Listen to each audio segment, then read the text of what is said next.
OIC of America's OIC Day on the Hill.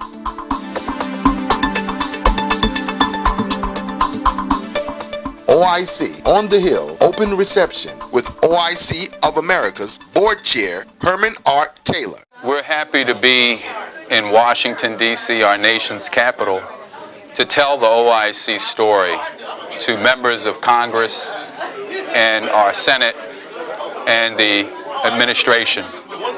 This is a very special time in America. It's a time when we find that people are working hard to make ends meet.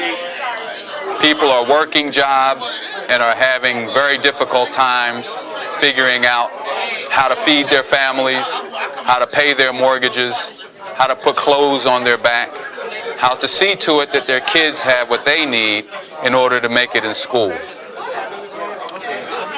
People are challenged right now by the gross inequity that we see between those who have, the one percenters as they've been called, and the 90% of Americans who are working hard to get by.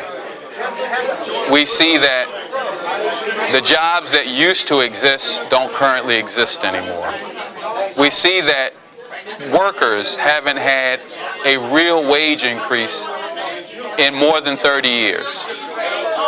We see that the economy is changing and that more skills are required to have jobs that will enable a person to succeed economically and be viable for their families. And so we're here as OIC to remember these people, to try to urge our government to look after them by providing resources to programs like OIC that seek to help those in need so that they can help themselves.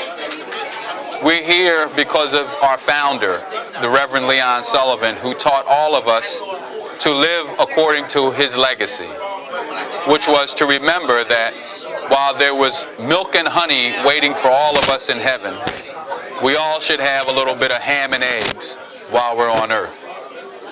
And so the OIC leaders from around the country, as far as Washington State to as close as Washington, D.C., are here gathered to discuss strategy, to share this great story and this great 50-year legacy with our government officials so that they can do what they need to do to help.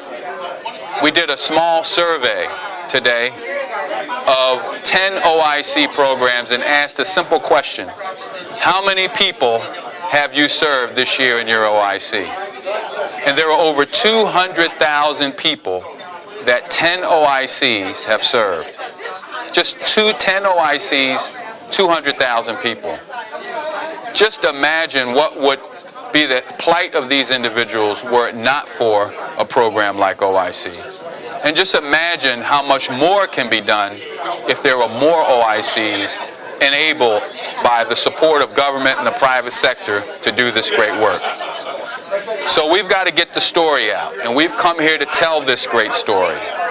And we hope that our policymakers and others in a position to help will reach out and provide the services and support that we need in order to help America achieve the greatness that it was destined for. Thank you very much. OIC of America's OIC Day on the Hill.